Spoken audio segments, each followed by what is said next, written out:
Good afternoon, everyone. My name is Pradeep Phillip, and I'm the lead partner for Deloitte Access Economics and a member of the board of CEDA. Welcome to CEDA's Green Finance and Climate Change with our keynote speaker, the Right Honourable William Russell, Lord Mayor of London, and a distinguished financier and banker in his own right. Today's live stream and event is sponsored by Griffith University and the Griffith University Business School in particular. It is traditional in Australia that we acknowledge our First Peoples when we conduct important business to do with our economy and our society. So let me start by acknowledging the traditional owners of the lands on which we meet today, right across our country, and pay my respects to elders past, present, and emerging. And I extend this acknowledgement and respect to elders from other nations on whose lands we meet wherever we are based. Today's event is being live streamed because, like many organisations, CEDA has suspended attendance at public events. However, at this time of significant economic uncertainty, CEDA remains true to its purpose of providing platforms to inform and promote debate of critical issues. And that is why this event is being made available as a live stream. Over coming months, we will be making a range of events across key issues available in digital formats to ensure CEDA members and the community more broadly can access discussion on the most important issues impacting Australia's economic and social development. As details of those events are confirmed, they will be made available on the CEDA website, ceda.com.au, and I encourage you all to check back for those details. We'll also be producing regular podcasts and video interviews with leading experts and policymakers to ensure that you can remain up to date with quality information on key issues impacting the economy more broadly and in key sectors such as health and resources. These will also be made available through the CEDA website. Today, like CEDA events, you will still be able to interact with our speakers through our Q&A portal, which is available via the link below the video on your screen, or you can enter in the details by going to ceda.pigeonhole.at and using the passcode climate. I'll repeat that again, ceda.pigeonhole.at and using the passcode climate. You can also join the conversation on Twitter by using today's hashtag, which is #GreenFinance, and tagging CEDA at CEDA_news. So to our topic, climate change, a vexed issue in Australia, largely and sadly a topic of great economic importance, which has been progressing at a slower than optimal rate. Yet there are great strides being made elsewhere in business and in governments across the world. This is why CEDA and Griffith Business School have been working on this topic, looking all over the world, drawing on expertise. So today's speaker, to introduce our speaker, I'm going to call on Professor Brendan Mackey, who is the director of the Griffith Climate Action Beacon, Griffith Climate Change Response Program, and the National Climate Change Adaptation Research Facility at Griffith University to introduce our keynote speaker. After Brendan has introduced our keynote speaker, the Lord Mayor will speak for about 10 minutes or so, and then we'll engage in some Q&A where, again, please feel free to join in. Brendan, over to you. Thank you, and good afternoon and welcome to this live stream webinar with the Lord Mayor of the City of London, the Right Honourable William Russell. And this discussion, of course, will be facilitated by Dr. Pradeep Phillip, who you've just heard from the CEDA board. First, I'd like to also acknowledge the traditional owners on whose land we're virtually meeting, and joining you as I am from the Gold Coast, Queensland, pay my respects to the elders past, present and emerging of the Yugambeh Kombumerri peoples. I also like to acknowledge the significance of the recommendations in the Uluru Statement from the Heart. So my name's Brendan Mackey. As you heard, I'm director of the Griffith Climate Action Beacon. The beacon aims through an interdisciplinary and co-designed partnership approach to develop and translate and communicate the knowledge, approaches and tools needed to enhance society's capacity for climate action. I'm sure it's glaringly obvious to all of us that whilst there is no shortage of climate commitments, there remains a rapidly growing gap in terms of climate action. So the beacon represents a new and major investment on the part of Griffith University to help society bridge this climate action gap. I'm delighted to introduce today the Right Honourable William Russell, who is speaking to us on the topic of green finance and climate change. The transition to a low carbon and climate resilient future is the commercial opportunity of a generation. Lord Mayor Russell brings with him more than 3 decades of insight and experience, and currently serves as the CEDA of CEDA, a London-based asset management firm, as well as being a senior advisor to STJ Advisors, UK's leading independent capital markets advisory firm. Given his extensive history and senior roles in both the national and international banking sectors, Lord Mayor Russell has a unique perspective on the challenges and opportunities facing global investment over the next decade. The Lord Mayor's theme today of green finance and climate change as the commercial opportunity of a generation comes at a critical juncture. As the world community struggles through the COVID-19 pandemic and the many disruptions it brings, the climate crisis continues unabated, and with it, the ever-increasing imperative for transformational changes to all sectors in order to limit global warming to well below 2 degrees above pre-industrial levels and adapt to the ever-growing climate-related risks. As a coordinating lead author for the IPP's current 6th assessment report, I'm very much engaged in what the scientific, including social science literature, is revealing about climate-related risks, the kinds of adaptations needed to manage those risks, and how both the risks and our adaptive responses are joined at the hip to our successful failure to mitigate greenhouse gas emissions. As atmospheric greenhouse gas concentrations increase, so does the likelihood of climate hazards being amplified with compounding and cascading consequences. Limiting global warming to well below 2 degrees above pre-industrial levels, in line with Paris Agreement commitments, requires unprecedented transformation in how we generate, supply and use energy, along with equally significant changes in how we manage farming lands and natural forests. Climate-related risks and the costs of mitigating those impacts and consequences escalate dramatically beyond the 1.5 degree threshold. And not only is more climate change already in the pipeline, irrespective of our success or failure to mitigate greenhouse gas emissions, the impacts from and consequences of the 1 degree of global warming we are currently experiencing, such as the mega fires of the 219-220 Australian spring and summer, will roll on. So the Lord Mayor's visit is also a timely reminder of the critical role subnational governments and non-state actors have to play in leadership for climate action. Brisbane hosted the 2019 Asia Pacific Cities Summit and Mayors Forum, which brought together around 1,500 delegates from 140 cities, along with 83 majors throughout the region. Imagine that. That was the pre-COVID world when we could do that. And while national governments are responsible for Paris Agreement commitments and contributions, it is this subnational level and these subnational and non-state actors operating at that level that is the engine room for the financial, technological and behavioural transformations needed in the coming decades to achieve our common goal of net zero emissions and climate resilience. Our climate action beacon is focused on 3 themes: understanding what motivates people to take climate action, strategies for transiting for climate action. But the third one I want to say a little bit about before I finish and hand over to the Lord Mayor.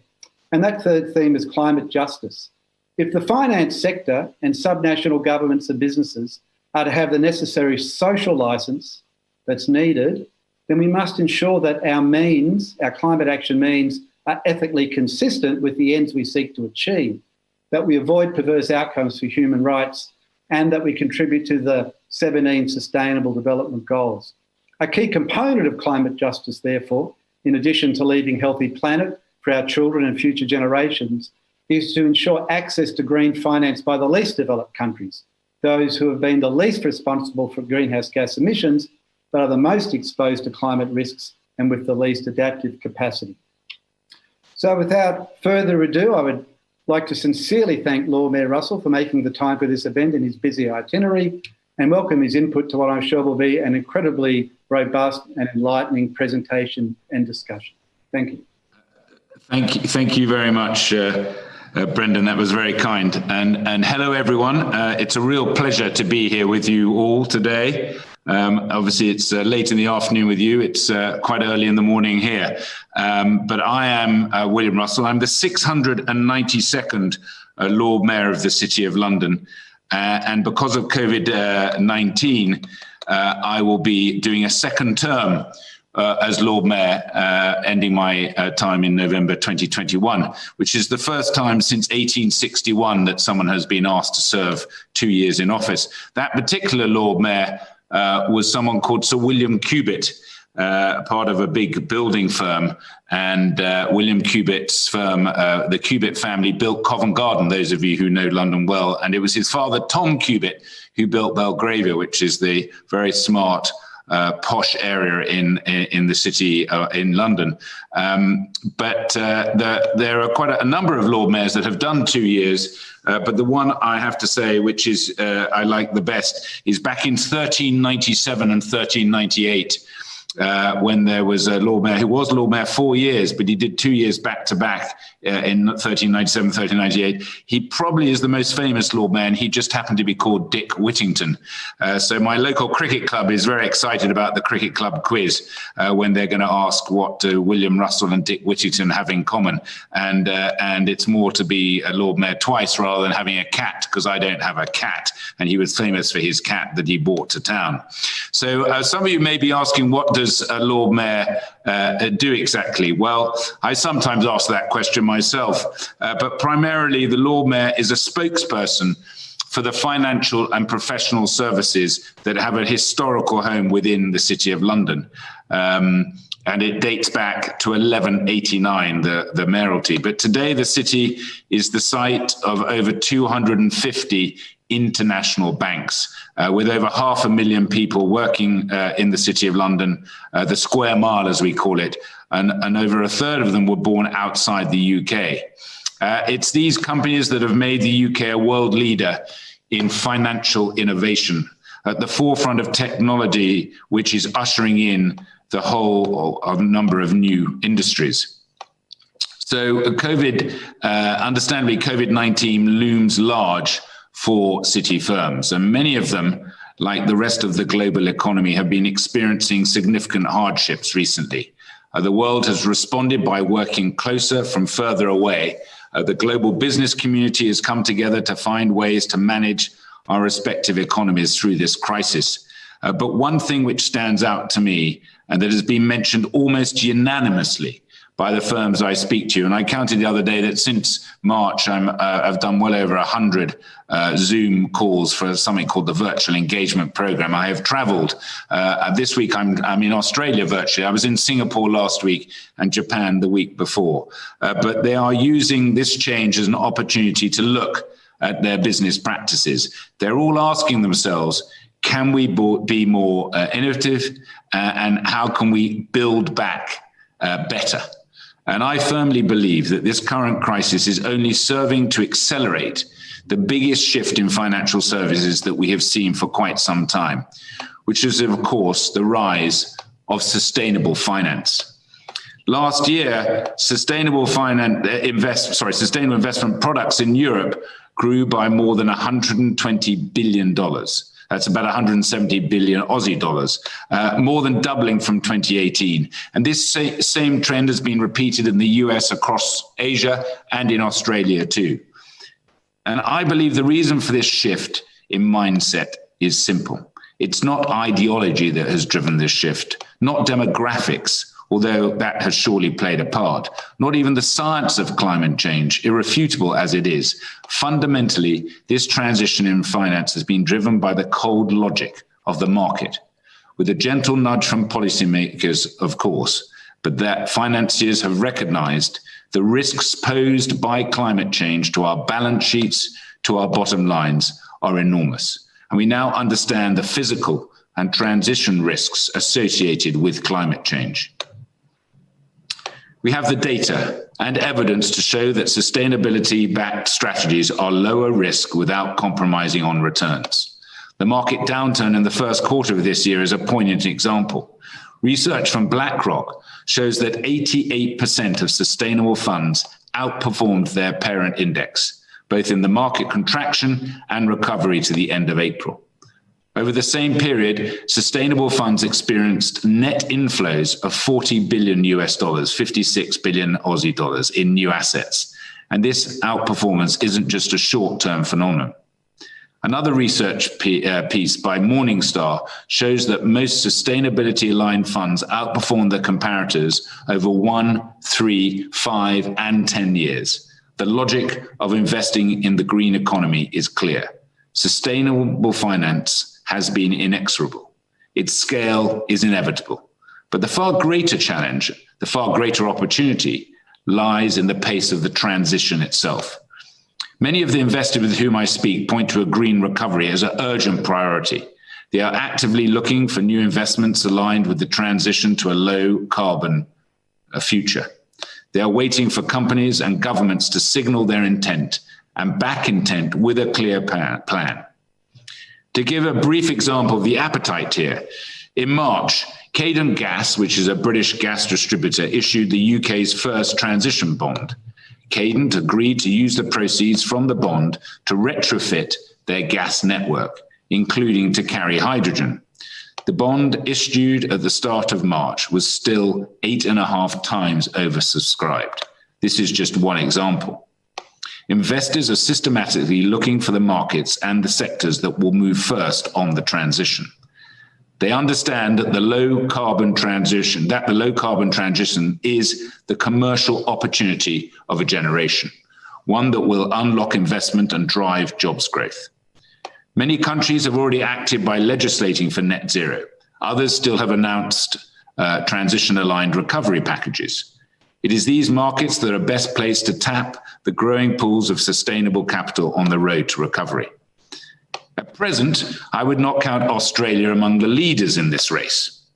Investors representing almost $5 trillion, 7 trillion Aussie dollars, have committed to net zero investment for portfolios by 2050, with many more actively looking at how they will align their portfolios with the Paris Agreement. Australian super funds are in the mix too. Hester has set an ambitious net zero target, and I would expect others to follow. For all these investors, the challenge of how they will transition their portfolios to meet these targets remains. There are 3 related hurdles to overcome: data, clear plans, and policy certainty. Better data and a clear picture of risk across the investment portfolio is the first step, and this has become an urgent priority. Already banks, insurers, pension funds, and investors with balance sheets of 139 US dollars, 195 trillion Aussie dollars are demanding TCFD climate disclosure from companies. Many of these disclosures are currently backwards facing and have yet to factor the relative position of each company in its industry. Basically, is it a leader or a laggard in the transition? Efforts like the Transition Pathway Initiative in London are steps in the right direction, but we need more data and more research on scientifically feasible transition pathways by sector and potentially by geography too. There is a strong need for research and data to underpin. With a strong university system and CSIRO, Australia should be punching above its weight here. The absence of a clear long-term transition plan remains a second hurdle for investors. Transition planning is gaining popularity in London.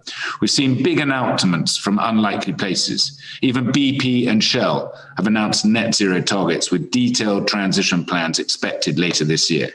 Increasingly, I would expect these plans to have interim milestones and to link remuneration with implementation. Scrutiny of transition plans will help expose those which will seize the opportunities in the transition to a net zero world, and those which will cease to exist. Finally, governments have a critical role in providing policy certainty and clarity to investors. Governments need to set clear long-term targets for the transition. Net zero is the most popular of these. Australia has taken some steps in this direction, with all the states and territories have set net zero targets. But the sector level detail remains absent for energy, for agriculture, for transport, for industry, and for countless other sectors that require a transition pathway. Governments should be thinking about aligning sector level regulation with the low carbon transition. And I would strongly encourage you to include investors in these discussions. These are difficult and unprecedented times, but they are also an opportunity to improve and to find a way to build back better. We are constantly seeing evidence for this. Australia's new National Cabinet is an excellent example, an improved way of agreeing on strategic priorities. Delivering a green and resilient recovery is another strategic priority that requires more focus and more leadership. That is why this November, we are hosting the Green Horizon Summit here at the Mansion House in London in collaboration with the Green Finance Institute. The summit will bring together the public and private sector to mobilize the capital needed for a whole of economy transition and to reignite momentum ahead of COP26 in Glasgow in November 2021. Ladies and gentlemen, the road ahead will not be easy, but by working together, public and private, financial and real economy, I believe we can deliver a green recovery and capture the returns from the transition. Thank you. Thank you very much for that presentation, Lord Mayor. It was quite sweeping in its in the breadth of issues that are covered. We're now going to open this up for some Q&A, and just a reminder, our portal is ceda.pigeonhole.at and the password is climate. So please feel free to send them through. And while people are sending this through, I might kick off with a couple of questions. But one, not getting into the data, not getting into the science, or perhaps into a science of a different sort.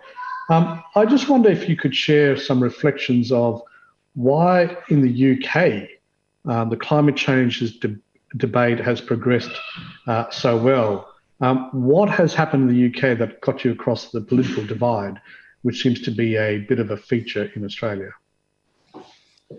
A very good question.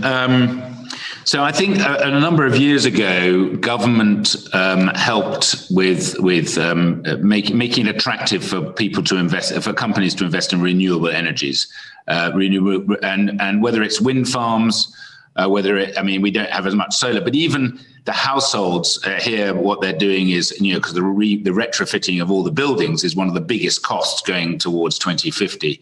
And in the recent budget, the government has announced, that you can claim, I think it's up to £5,000 to make sure you insulate your house properly.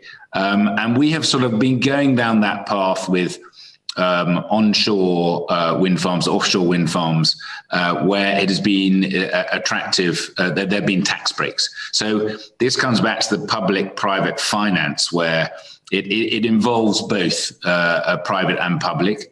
And we're finding that a number of the wealth funds, including in Australia, are invested in our wind farm sector. And so government has driven that over a number of years to the point where we're down to one coal-fired power station in the UK. And it's something that we've taken very seriously. But that's happening as the costs are coming down, the returns are attractive. So as far as these infrastructure projects are concerned, with very low interest rates, a lot of the wealth funds around the world want to invest in these wind farms and renewable energy projects. For example, we've got one that's coming up. We've promised that the government has committed to have electric cars only by 2035. And we need charging infrastructure. So the government, there's putting, I think it's 150 million into a particular fund, and they want private alongside it. I think the IRR is around 16% over 10 years, which is incredibly attractive, as you and I know. and the money will come in. So the projects are there, and the capital is coming in because it's government alongside the private finance sector. So it has to be both. In my remarks, I mean, you need government to get on board as well. And with what's happening in the world, and you had your bushfires, and here at the Mansion House we held a fundraiser for the bushfires with the Australian High Commissioner. It is something that you need the political will, but that political will ultimately is going to be driven by the electorate, and the electorate will understand that this is the next biggest event in our lifetime. Just following on from that, one of the characteristics that's often used to define the climate change debate is this idea of the tragedy of the commons. But there is, from an investment point of view, another characteristic which people call the tragedy of the horizons. And we see a lot of short-termism, not only in the political sphere, but also in finance. We can see a lot of short-termism at times that people hold.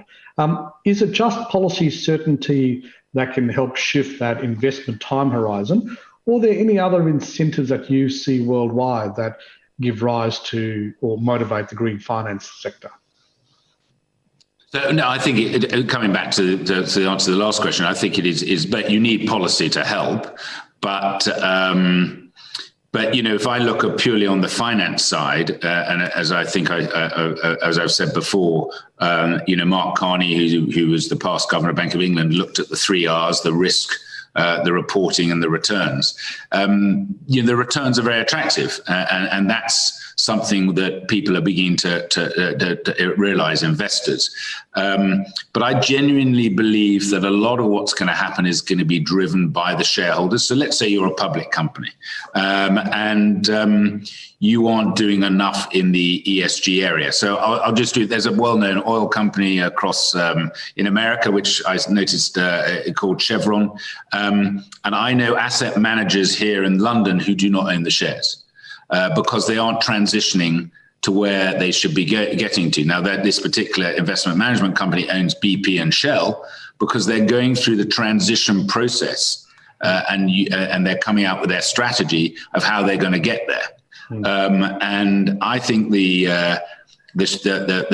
big asset managers and the shareholders, alongside government, have a huge say in what the future holds. To be frank, if you don't change as a company and start moving towards the ESG demands that the asset managers and the shareholders are asking for, then you won't have any shareholders, and your share price will go down significantly. And that is what is forcing the hand of many companies. I'll give you an example. There's a small company listed here in the UK. I think it's involved in uranium. One of their biggest shareholders is BlackRock. As soon as they realized BlackRock was one of the biggest shareholders, they realized they had to change quickly on what they're doing in ESG, because BlackRock's one of the big, demanding change, as are lots of other shareholders. So, I genuinely believe the shareholders can demand change. And of course, who are the ultimate shareholders? The likes of you and me and everyone on this call, either through their pension funds or whatever funds they've invested in. They are, and they're demanding that. And then the second point is that, as I said, you are getting significant outperformance owning ESG related funds. A sharp question has come in from one of our audience members, and it is this. Is the focus on profiteering from the transition simply a rerun of old mistakes? And how does this green finance model differ from older financial models and deliver climate justice, as had been raised by Brendan in his opening remarks? I generally think it's different this time. So I step back to the financial crisis of 08-09, where climate change was beginning to bubble up a bit, but it went to the back of the queue, because financial crisis was a financial crisis, and people wanted to deal with that. I can generally tell you that every single call I've had since COVID-19. The number one conversation has been said around the green agenda. So, I think it is different. I think, and the reason is, I think COVID-19 has generally focused our minds as well. As I say a number of times, the scientists were talking about these pandemics. None of us were listening to them years ago.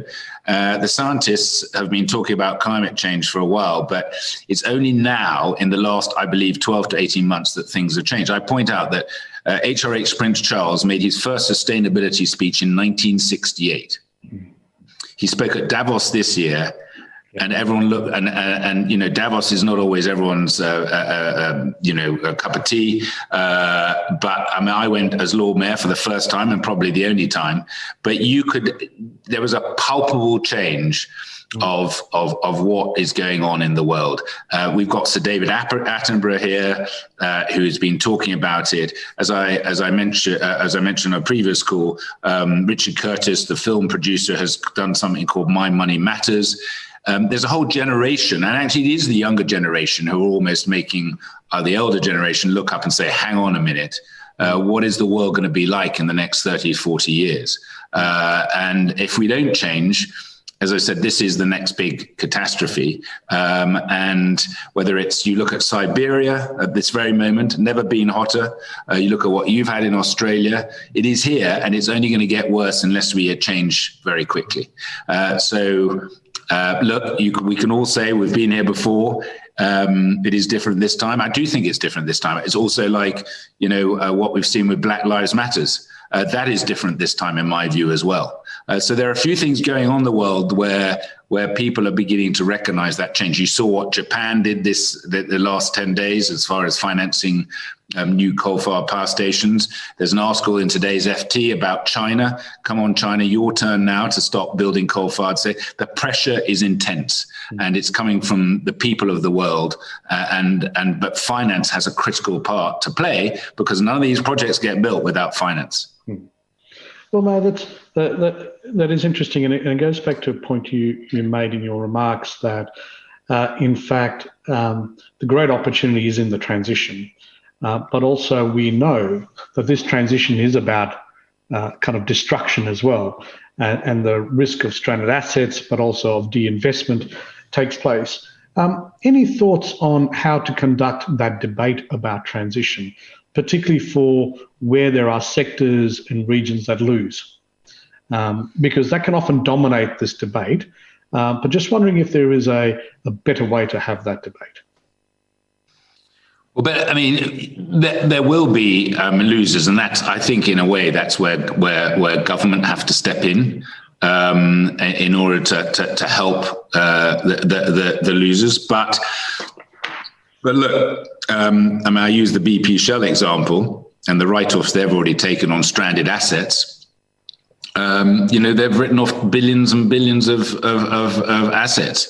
But they recognize that by moving through this transition, if you're quick and you're smart enough as a company to see the opportunities going forward, as far as the transitioning towards the green world, you can offset those write-offs by making good profits elsewhere. And then you've got all the startups in different sectors. One that I know over here, which is in the agricultural sector, which is taking waste from water companies, putting it through biomass and turning it into CO2 pellets that they can redistribute on the agricultural land. So there are lots of ideas going on in startups and innovation in the sector. Look, there are going to be losers. It's going to be very difficult. I mean, I totally understand that we need to get on board some countries where coal is a big thing, and Australia is obviously big in the coal. And how do you manage that transition of moving away from coal? I think government have to get very involved in that, but in order to help that process. And without that, it may be difficult. But then I come back to the point that, if you have a whole lot of I'm using coal as an example, if you have a whole lot of coal assets, that ultimately are going to be stranded assets, in my view, then you've got to that transition. If you're seen to be transitioning, you don't want to do it all at once. We all know that if suddenly BP or Shell said, right, we've got to write everything off, they wouldn't have the cash flows to change their business model. So it's a question of a lot of companies looking at the future and their business model. But it is going to happen, because who's going to buy those stranded assets? Private equity. If they bought it, how are they going to get out of those assets? So, but you may have a situation where, and this is where the transition is very important, you don't want people buying those assets and just generating the cash flow and winding those assets down to zero over the next 20 years, because that's not going to help any of us. So it's a question of people coming together and working through how we can help those who have these assets, which are ultimately going to be stranded. Coming to one of the other risks, I mean, this is a global phenomenon requiring global solution. You've mentioned previously that you've been spending the last few months virtually traveling around the world, engaging a lot of discussions, particularly on ESG. I want to ask what you see as the prospect of global action around things like border tax adjustments, what do you think the probability is of them? Because that would be a big risk for companies that are trading across borders. So, look, it's like global standards in finance in a financial sector. I mean, it's difficult. You can't have the regulators in financial markets have different. I mean, I'm very involved in the fintech world, and it's interesting how the regulator has helped that dramatically here in the UK, and that has been followed in Australia and Singapore and lots of other areas. So, the way I see the COP26 in November 2021 is if we can come up with some, the TCFD, and everyone can agree on that, particularly in the financial area, that is where we could head on finance. Are we going to get global standards around the world? I think that's going to be difficult, but TCFD is going to be a very important, and so far, the touch wood, a lot of people are saying we're going to sign up to it, and that's probably as far as on the financial side, what we'd hope to have by COP26. And then I think there's the commitment, the zero emission commitment from around the world. And how you get there is sometimes up to individual governments, but that commitment by countries is a huge commitment, and that is what we've done in the UK, and we hope others will follow. Because by making that commitment, then you've got to try and get there. Do I think that we're going to get a sort of a standards across the board? I think that would be difficult, but we can do it in various sectors. And as I explained, the Lord Mayor's sector is very much around finance, and finance is a critical part of getting to zero emissions. And I think that there's lots that we're doing around the world, working closely together with financial institutions, and that comes back a little bit to the asset managers who own the shares, who are driving the process. So on my trips, I was in Singapore last week, and I will tell you, one of the big wealth funds there, Temasek, I mean, they are just way ahead of a lot of other asset managers and what they're doing around sustainability and green. I mean, it really is very strong. But, Fidelity are doing the same, BlackRock, and some of your super funds are doing the same. And, that will drive a lot of it. Thinking along those lines, do you see much pressure growing around the world as countries negotiate trade agreements? That ESG, action on climate change, is starting to creep into the posture around negotiations?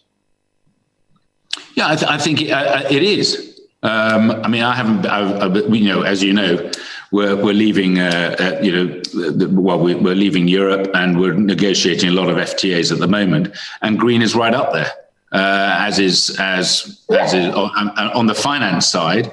It is up there, as is fintech, and I think it is. Yeah, I think there is that bit of pressure coming, and then with some other countries where we've got to help the process.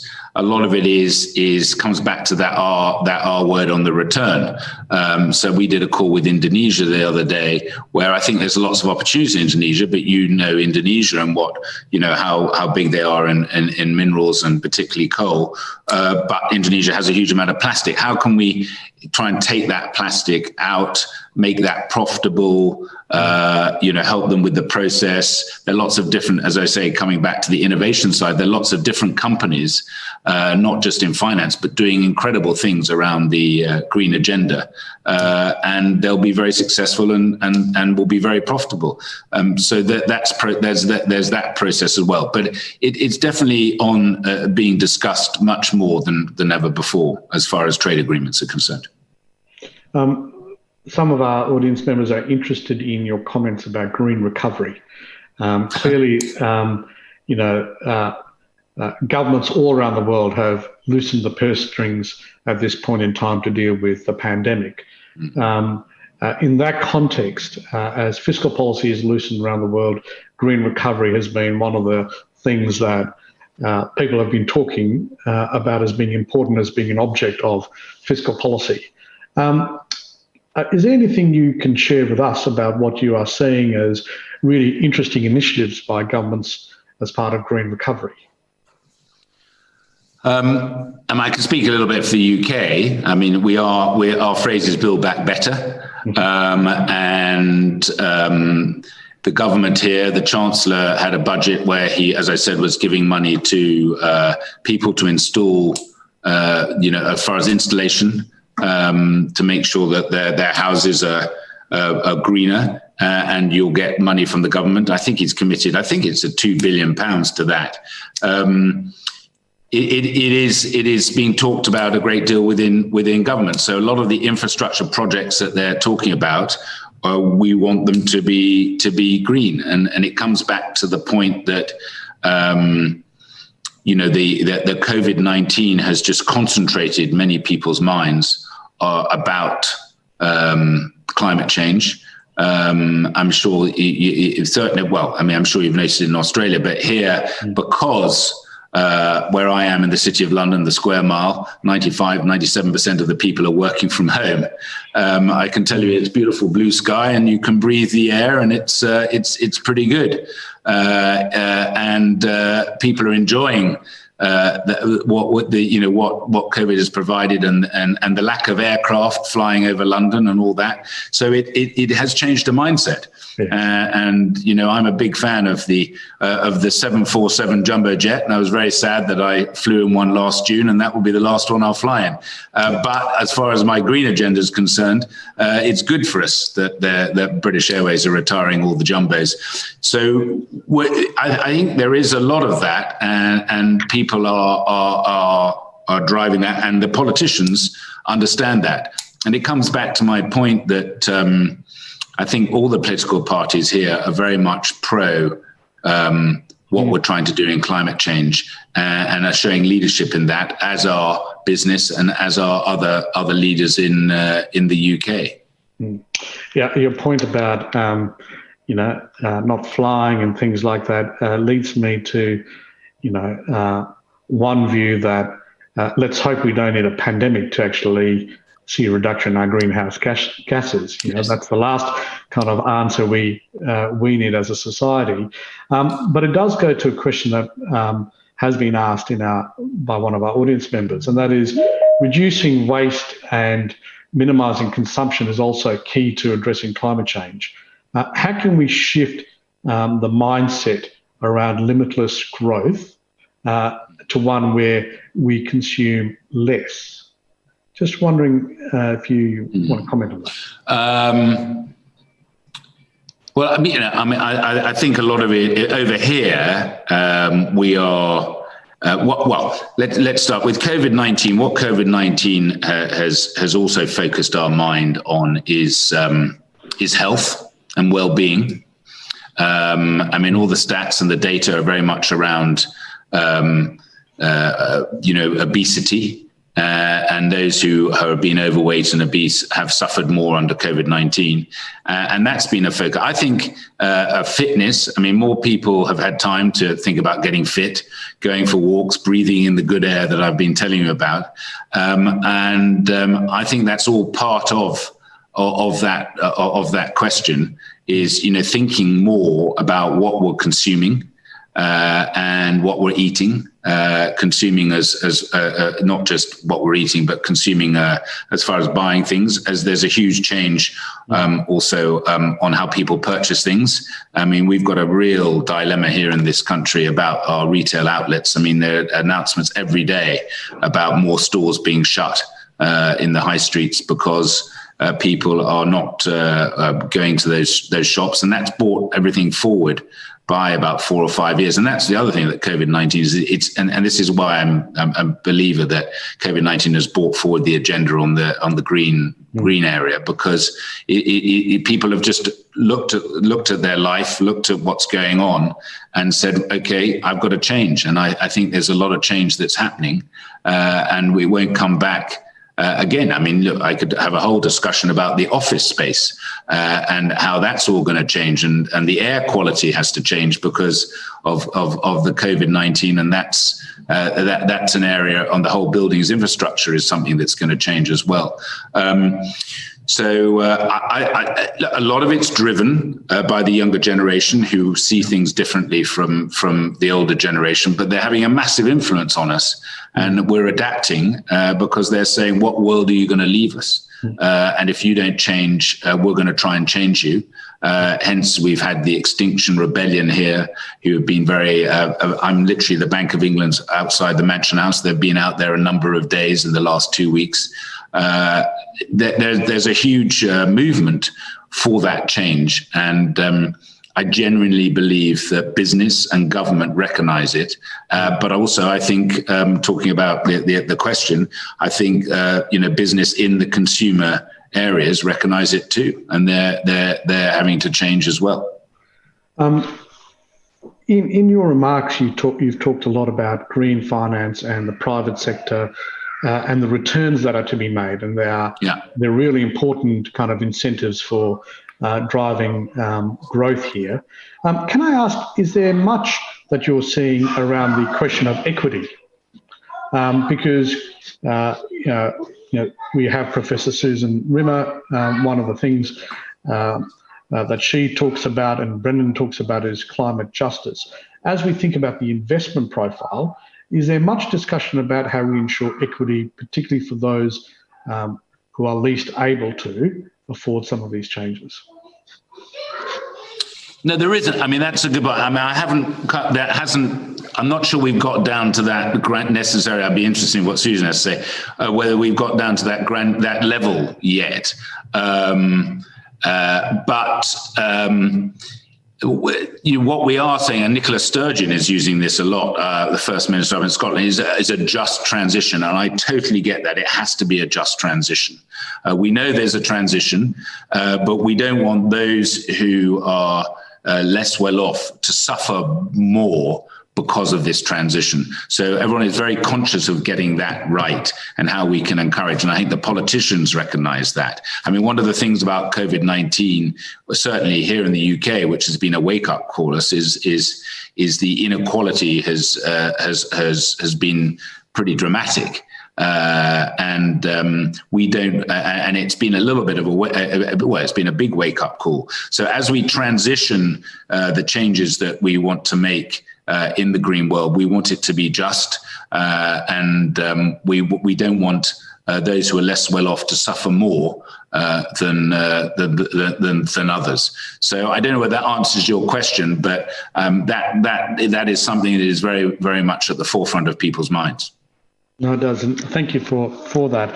I might start to draw our discussion to a close and ask you perhaps to reflect on one last thing, and that is, as we take our steps on this path of transition, over the next 12 months, you have the Green Horizon Summit.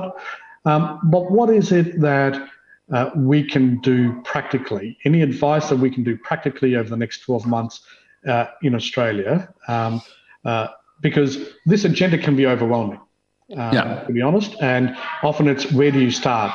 So any thoughts on what we should try over the next 12 months? And then I'll hand over to Professor Susan Rimmer to close out our proceedings. So I think one needs to have that transition plan. One needs to have that strategy, and you need to have government and private coming together. And government need to recognise that this is where the roads are leading to. The roads are leading to net zero transition, and what are we going to do to get there? But let's all come together and collaborate and work together. This is a global phenomenon. What I'm finding very refreshing running into COP26 and even our Green Horizons Summit is whether it's the World Economic Forum, the One Planet, which have been very strongly supported by Macron, whether it's Mark Carney, the United Nations. I had a call yesterday with Inga Anderson from the United Nations, and they're based in Nairobi. This is a global issue. And if we don't address it, we will suffer the consequences. So it's for government to understand that this is the direction of travel. I can never influence how fast people are going to get there, but I hope that in Australia, and I sense that the politicians are beginning to recognise that this is an area that they have to address. So coming up with a plan and working closely with private finance and the universities as well to move forward and move ahead to ultimately save our planet. Thank you very much for that, and thank you also to the audience for providing questions for this. Professor Susan Harris-Rimmer is Director of the Policy Innovation Hub at Griffith University.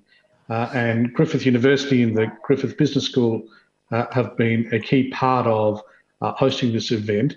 And I might ask Professor Rimmer to propose a vote of thanks.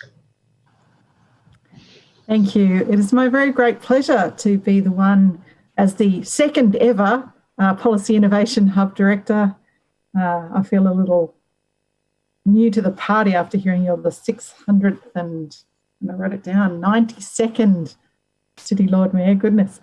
It is absolutely my pleasure to propose the vote of thanks. We've had such an interesting discussion today. I'm sorry you can't join us in person, but you have avoided the jet lag. Well, I hope to next year, maybe, if I can travel. That would be wonderful. And we have had such a wide-ranging discussion around the logic of the market, around the serious work that the city is doing to show leadership in this area of green finance, and that the UK, what I've found very interesting is the combination of UK political leadership and the power of the city. I've had the advantage of watching the way the UK works in the G20 and the G7 around some of this agenda, and it is very aligned. Messages from both private and public sector has a lot of power, which is, I suppose, where we would like Australia to get to in some of its international advocacy as well as its policy here. We did ask about this idea about a just transition, and I will just add, in relation to these macroeconomic trends and the development of new financial products and the new thinking around risk and reward and returns and reporting, as we mentioned, I suppose one of the issues we're very interested in, Griffith, is what happens to the have-nots, what happens to the people who are unable to get insurance anymore, who are unable to adapt or have any mobility to avoid the impacts of climate change. What if they're in social housing? What if their super is lost? All kinds of issues that are happening to people all over the world. We've never seen a kind of economic situation quite as we're in. Makes it all the more important to think long term and to think about this transition to a more just economy as well as to a green economy. So the Secretary General said this week, we're all floating on the same sea, but some of us are in super yachts and others are clinging to the floating debris. That's the kind of ethos we're bringing to some of these debates around green finance. It's been such a fascinating discussion. We're so grateful, Alderman William Russell, for your contribution today and for your time and that of your team. We also are extremely grateful to you, Pradeep, and I want to pay acknowledgement. I want to acknowledge the very important work you've done in service of good climate policy for very many decades in Australia. So I just want to acknowledge that on this call. We're very grateful to our fearless climate leader, Professor Brendan Mackey, who provided the introduction today and will keep us on this course towards a just climate transition. And it's all about, as Pradeep said, action. What kind of actions we're all going to take as a result of listening to this very big picture thinking around the future of finance. And I love what you said, Lord Mayor, about your money matters. Your money matters. You also have power in this debate. You can take action. You can make sure your super is working to support a just transition. You can make sure that your consumer choices are making, are supporting a just transition. So for our wonderful audience, we want to particularly thank you for getting involved in this debate. And we hope that you follow us in thinking about these issues of climate justice and climate finance as we go forward. And please keep looking at CEDA events for these kinds of events to keep your interest. One of the things we can all do is keep learning. So thank you, Lord Mayor, very much. Thank you very much. It's been a pleasure. Thank you, Professor, for that. This brings our live stream webinar to a close, and I think it has been a wonderful hour that we've been able to spend. The science around climate change is pretty clear. The risks around climate change, from regulation to tax to policy to investment, and now indeed the understanding that there is a consumption, demand risk associated with inaction. So the risks are all starting to become clear. And what we're now seeing is that business and finance has understood the time horizon around which climate change action needs to take place and is moving. And we do know that money talks. And so I think today's discussion has been fascinating with a leading global expert in this. The Lord Mayor is not a career politician. He is in fact a financier and a banker who lives and dies by the returns that he generates in his business. And he's taken on the role of Lord Mayor and used this to champion what is a really important issue of change for us.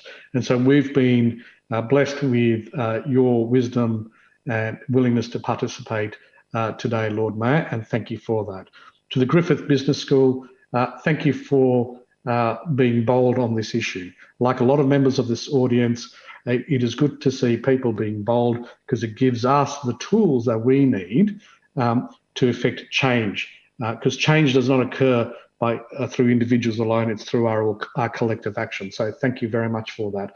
And finally to CEDA, for continuing to be at the forefront of debate in Australia, to craft out the policy narrative going forward and the steps that we can take.